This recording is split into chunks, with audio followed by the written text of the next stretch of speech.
우리 이갑 장로님 가정은 제가 지금까지 오면서 이 찬양이 가정의 18번 곡인 것 같습니다. 늘 어느 때든지 이 곡을 부르고 있는 걸 보게 되는데 한결같은 모습 참 좋다라고도 생각이 됩니다.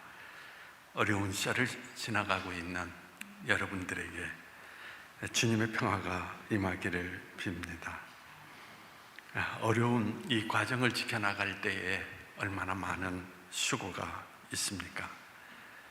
안간 힘을 써도 공경에서 벗어날 기미가 보이지 않고 있기 때문에 눈물의 세월을 보내시는 분들도 계실 것입니다. 당장 필요한 것도 구하는 데 어려움이 있지만 더 중요한 것은 미래가 보이지 않기 때문에 한숨을 내쉬는 분들도 있을 것입니다. 하지만 이 모든 문제를 일거에 해결을 할 수가 없습니다. 나무들은 서로 뿌리 속에서 뿌리를 뻗어서 서로를 엮어 가는 그 과정을 통하여서 폭풍과 비바람의 모든 역경을 이겨낸다라고 합니다. 교회를 이룬다라는 것이 이런 것이 아닐까? 저마다 살아가는 방식은 다르지만 함께 어깨를 메고 슬픔의 세월을 이겨내는 동시에 더 아름다운 세상을 위해서 헌신하는 것, 그보다 더 아름다운 일은 없을 것이라고 생각이 됩니다. 지금 우리가 회복해야 할 것은 바로 이 마음이 아닌가 생각을 해보게 됩니다. 내 곁에 든든한 신앙의 벗이 있다라는 사실을 여러분 잊지 마시고 그들을 기억하면서 오늘의 어려운 그 시절을 살아내시는 여러분이 모두 되시기를 빕니다. 오늘 말씀은 우리가 너무 잘 아는 구절이죠. 부활하신 예수님께서 사명을 다 잊어버리고 옛생활로 돌아간 제자들에게 나타나시어 그들에게 다시 부르시고 그리고 그들에게 사명을 부여하시는 장면을 우리에게 나타내주고 있습니다. 우리가 주목하셔야 할 부분이 예수님께서 베드로에게 사명을 주시기 전에 내가 나를 사랑하느냐 3번 묻고 계시다라는 것입니다. 즉 사명을 주시기 이전에 관계를 먼저 확인하시고 그리고 내 양을 먹이라고 말씀을 하십니다. 부활하신 예수님은 아무에게나 사명을 주시지 않습니다. 베드로에게 찾아오셔서 사명을 맡겨주신 것은 그가 사명을 감당할 수 있는 내용을 지니고 있었기 때문이라는 것을 말하지 않을 수가 없습니다. 이 세상에서 가장 귀한 사명이 뭡니까? 우리가 사명을 찾아가는 것도 참 중요하지만 지금 나에게 주어진 사명을 망각하지 않는 것, 그것이 참으로 중요함을 알아야 된다는 것입니다. 베드로를 보면 주님께서 그에게 주신 사명이 새로운 것이 아닙니다. 예수님께서 베드로를 처음 부르셨을 때 이미 그에게 뭐라고 말씀하셨습니까? 사람 낚는 어부가 되라 라고 사명을 주셨습니다. 마태복음 16장 16절에서 베드로가 유명한 신앙 고백을 했을 때 이미 그 이름 위에 교회를 세우시겠다고 말씀하시면서 반석이란 이름을 지어주셨습니다. 그런데 예수님은 왜 베드로에게 또다시 3번씩이나 사랑을 확인하셨고 2번이나 주님을 사랑한다라고 말을 했지만 베드로는 3번째 주를 사랑한다라고 하는 말을 하지 못하고 주님이 하십니다 라고 대답을 했을까? 그 대답을 들으신 예수님께서 내 양을 먹이라고 말씀하고 계십니다. 그런데 무엇이 달라졌습니까? 상상력을 가지고 이 말씀을 생각해 보십시오. 먼저 예수님께서 베드로와 예수님 사이에 사랑의 관계를 확인하지 않고서는 그에게 사명을 줄 수 없다라는 것을 명확하게 말하고 있는 것을 찾아볼 수가 있습니다. 왜 그렇습니까? 사랑하는 순간 그 사랑에 충성을 다하는 것이 사명이기 때문인 것입니다. 여러분이 주님을 사랑하기 때문에 충성을 다하는 것, 그것이 사명이라는 것입니다. 카롤 힐트는 잠 못 이루는 밤을 위하여라는 책 속에서 행복의 원천이라는 것을 다음과 같이 이야기를 했습니다. 인생에서 가장 행복한 날은 자기에게 주어진 사명을 발견하는 날이다라고 하였습니다. 에이브람 링컨은 미합중 분열을 막는 것이었고, 프랭클린 루즈벨트는 대공황에서 종지부를 끊는 것이 사명이었고, 넬슨 만달레는 인종차별을 종식하는 것, 테레사 수녀는 굶주리고 가난한 사람에게 자비와 연민을 베푸는 것을, 잔다르크는 프랑스 조국을 구하는 것이 사명이었습니다. 모세는 이스라엘 백성을 출애굽시키는 사명을 지녔으며, 느헤미야는 예루살렘 성벽 건축자로, 세례 요한은 새 시대를 여는 나팔수로, 사도 바울은 세계 선교의 지평을 여는 사명을 가지고 있었던 것입니다. 오늘 이 자리에 앉아 있는 여러분은 어떤 사명을 가지고 있습니까? 미국의 토크쇼 여왕으로 불리는 오프라 윈프리는 2004년 9월 13일에 꿈을 이루어진다라고 하는 주제로 깜짝 쇼를 했습니다. 그때에 형편이 어려워 고물차를 바꾸지 못하는 사람들에게 새 차를 선물로 주겠다라고 전국에 공지를 하였습니다. 그리고 그 사연을 접수하기 시작을 했습니다. 그 가운데 276명이 방청객으로 선정이 되었습니다.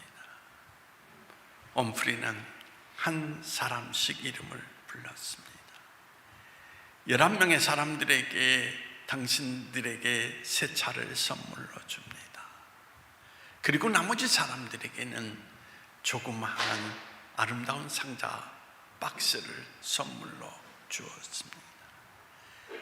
그리고 이것이 바로 여러분들에게 12번째로 드리는 선물입니다. 그리고 열어보십시오라고 이야기할 때 거기에 새 차의 키가 반짝반짝 빛나고 있었습니다. 다시 말해서 267명의 사람들에게도 새 차를 선물했던 것입니다. 모든 사람들은 펄펄 뛰면서 외쳤습니다. 고맙습니다. 믿을 수가 없습니다. 276명 전원이 3천만 원짜리 제너럴 모터스 세단인 폰티악 차를 선물로 받았던 것입니다. 그는 수많은 사람들에게 웃음과 꿈과 희망을 심어주고 있었습니다. 그리고 옴프리는 불행한 과거를 가지고 있었던 사람입니다.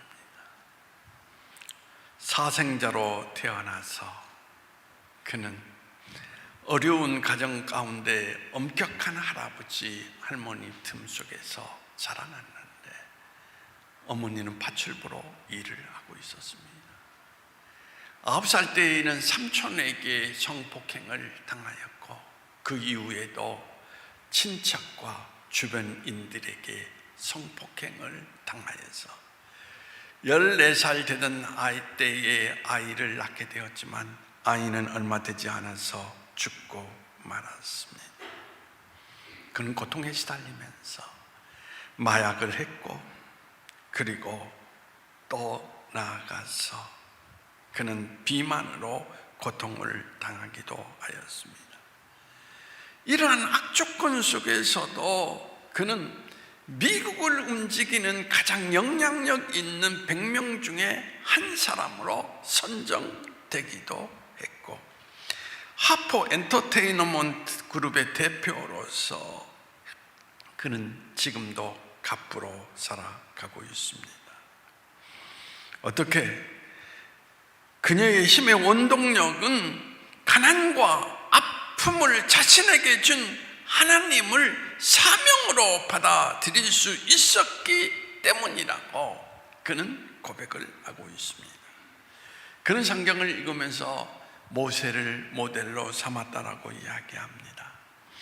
자신이 쓴 이것이 사명이다라는 자서전에서 4가지 사명을 이야기를 합니다. 남보다 더 가졌다라는 것은 축복이 아니라 사명이다. 둘째, 남보다 아파하는 것이 있다면 그것은 고통이 아니라 사명이다. 아파본 사람이 아픔을 겪는 사람에게 봉사할 수 있기 때문이다. 셋째, 남보다 설레이는 꿈이 있다면 그것은 명상이 아니라 사명이다. 넷째, 남보다 부담되는 어떤 것이 있다면 그것은 사명이다 라고 말하고 있습니다. 이익이나 의무 책임을 뛰어넘는 사명은 힘이 있는 것입니다. 예수님이 십자가에 달리시고 나서 부활하신 후에도 옛삶으로 돌아가 있던 제자에게 예수님이 찾아오셔 물으셨습니다. 내가 나를 사랑하느냐? 여러분, 왜 예수님의 제자들이 예수님을 떠났습니까? 그들이 수없이 많은 기적을 보았고 주는 그리스도시요 살아계신 하나님의 아들이라고 고백을 하지 않았습니까? 그럼에도 왜 떠났습니까?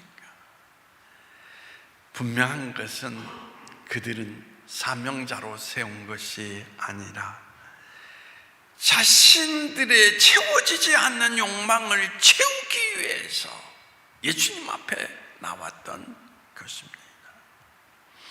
우리가 오늘 아주 심각하게 생각해 보아야 할 것은 우리의 헌신과 열심이 정말 사명 때문인지 아닌지, 단지 우리의 욕망을 이루기 위함인지 우리 스스로 확인해야 된다는 이야기인 것입니다. 우리의 착각은 주님이 하신 대로 따르는 것보다 어떻게 하면 주님께서 좋아하실까라고 생각하는 것입니다. 사명은 내 생각이 아니라 그 일을 명하신 분의 뜻이 중요하다는 것입니다. 저에게 깊은 감동과 충격을 준 분이 있습니다. 50대 치과 의사인데 50대에 그가 하나님의 음성을 듣고 비로소 거듭나기 시작을 했습니다. 그때 그는 그의 인생을 정리하기 시작을 했습니다. 10년 동안 쌓아놓았던 재산 모두를 하나하나씩 정리하게 되었습니다. 아름답게 가꾸었던 산, 별장, 이 모든 것들을 포기했습니다. 그뿐만 아니라 자녀 교육에서도 포기했고 여러 가지 미래의 계획도 포기했습니다. 그때 주위 사람들이 이렇게 이야기를 합니다. 왜 그렇게 예수를 믿어야 하는지 도무지 이해가 되지 않는다라고. 그때 오직 나의 마음속에 있는 중국에 있는 조선족에 대한 생각뿐입니다. 왜냐하면 그것이 바로 예수님께서 나에게 주신 사명이었기 때문입니다. 그분은 이렇게 고백합니다. 오직 평생 나를 위해서 이만큼 살아왔으니 이제는 후회가 없습니다. 이제 주님 뜻대로 나의 남은 생애를 바치게 되어 얼마나 기쁜지 모릅니다. 나의 선택과 결정은 결코 나 자신에게나 다른 사람에게나 자랑할 만한 것이 되지 못합니다. 그러나 그것은 예수님을 생각하면 너무나 당연한 것입니다. 저는 그분을 생각할 때마다 그분의 생애의 삶이 위대한 설교 자체가 된 것 같은 큰 감동과 그리고 충격을 얻습니다. 최고의 사명이란 하나님의 영과 진리가 내재된 그 자리에서 나오게 된다는 것입니다. 요한복음 15장 5절에서 나를 떠나서는 너희가 아무것도 할 수 없다 라고 말하지 않습니까? 찬송가의 작가 페니 크로스비의 이야기죠. 태어난 지 6개월 만에 맹인이 되었습니다. 하지만 그는 어릴 때부터 시적 재능이 있어서 아름다운 시를 썼습니다. 하지만 그가 자라나면서 그가 활동하기에는 장애라는 것이 큰 장벽이 되었습니다. 그녀는 날마다 무력감에 시달리면서 길고 긴 어둠의 세월을 보냈습니다. 그녀의 나이 30세 되는 날 뉴욕 전도 집회에서 웬 말인가 나를 위하여 주 돌아가셨네 찬송을 반복해서 부르는 중에 갑자기 구원의 감격을 느끼면서 어두웠던 과거로부터 그가 자유함을 얻는 기쁨을 회복하게 됩니다. 그녀의 눈에서 눈물이 흘렸습니다. 이제 새로운 인생이 열린 것입니다. 그런데 그녀가 이 몸밖에 드릴 것 없어 이 몸 바칩니다라는 부분을 부르면서 저도 주님을 위해서 일할 수 있습니까? 라고 물음을 가졌습니다. 그러자 주님께서 어떻게 말씀하시느냐? 내가 너에게 시를 쓰고 노래를 짓는 재능을 주지 않았느냐? 그래서 그녀는 95세가 되기까지 8,000곡의 찬송시를 지었습니다. 예수님을 만난 후 영의 눈이 열리는 순간 두 가지 일이 일어난 것입니다. 구원의 체험과 사명을 발견한 것입니다.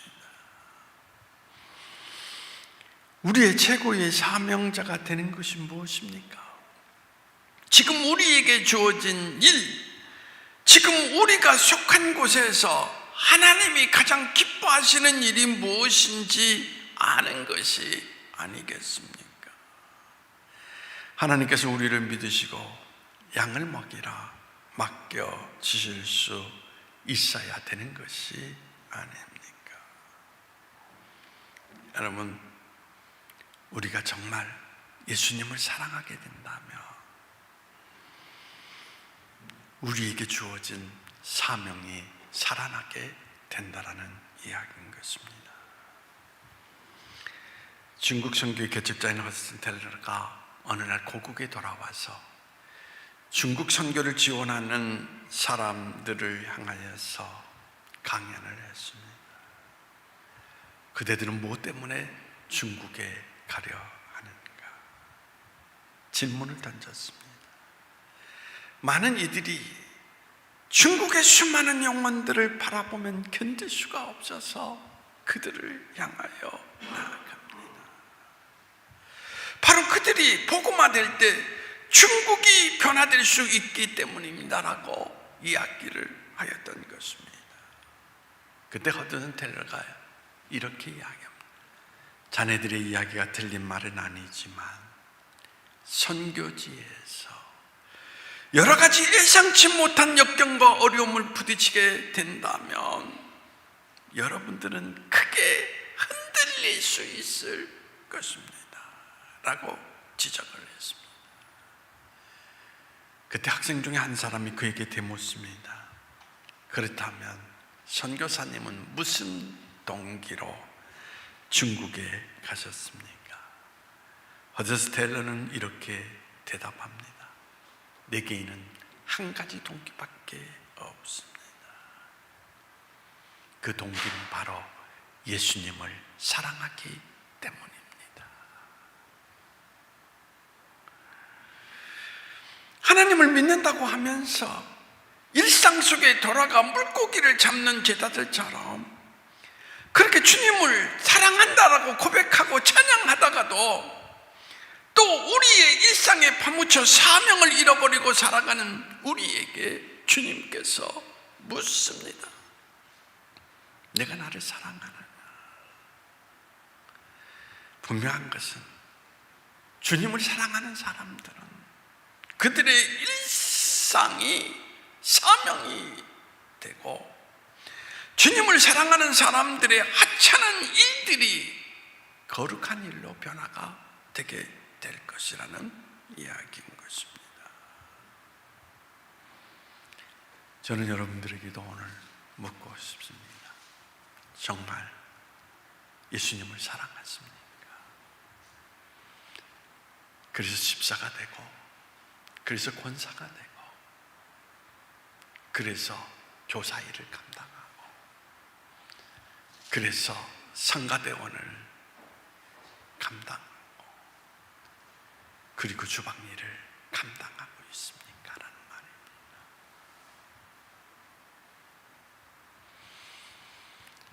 제가 이 말씀을 준비하면서 내 가슴 아프게 느꼈던 것이 뭐냐라는 것을, 예수님처럼 사랑의 관계를 확인하지 않고 시간의 흐름에 따라서 다 집사의 직분을 주고 권사의 직분을 주고 장로의 직분을 갖게 되고,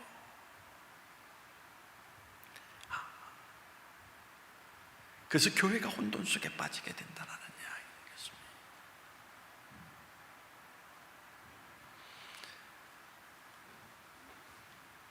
제가 여러 가지의 그 세월의 아픔을 겪어가면서 목회의 자리를 지켜나가는 이유가 어디 있느냐?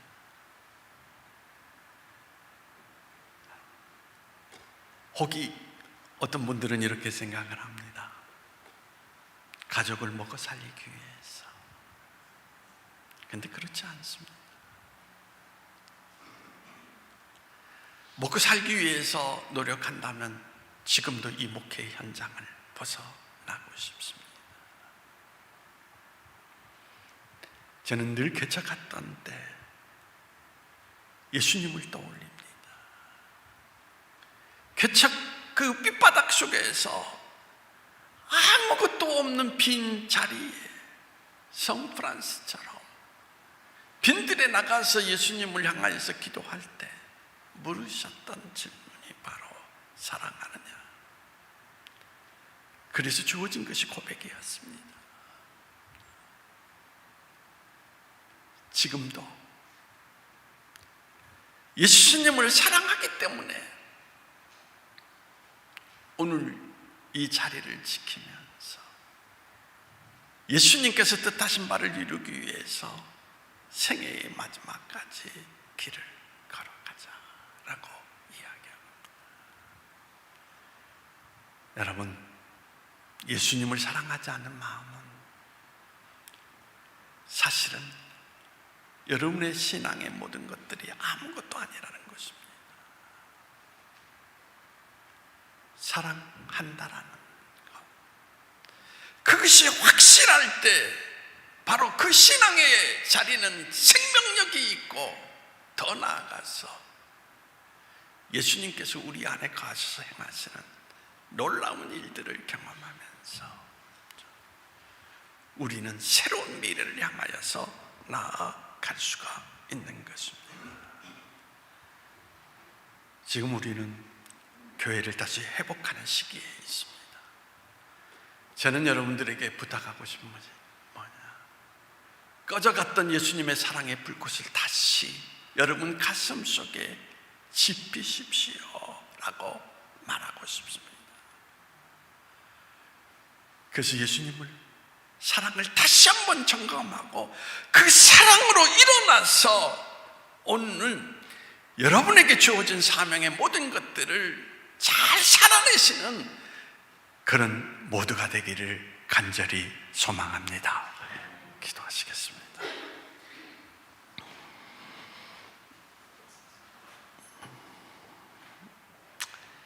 하나님, 신앙이라는 것은 세월이 아니었습니다.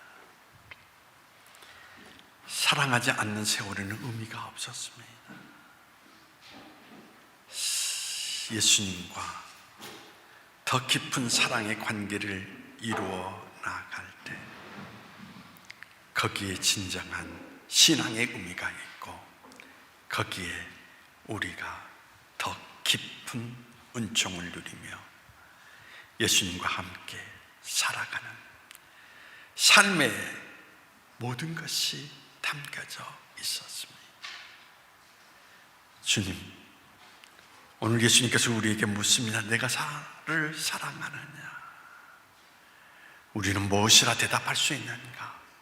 다시 한번 성찰하게 하여 주옵시고 이제 사랑으로 모든 것을 회복할 수 있는 우리의 신앙의 자리가 될 수 있도록 주님께서 은혜를 허락해 주시기를 원하오며 나사렛 예수님의 이름으로 기도하옵나이다.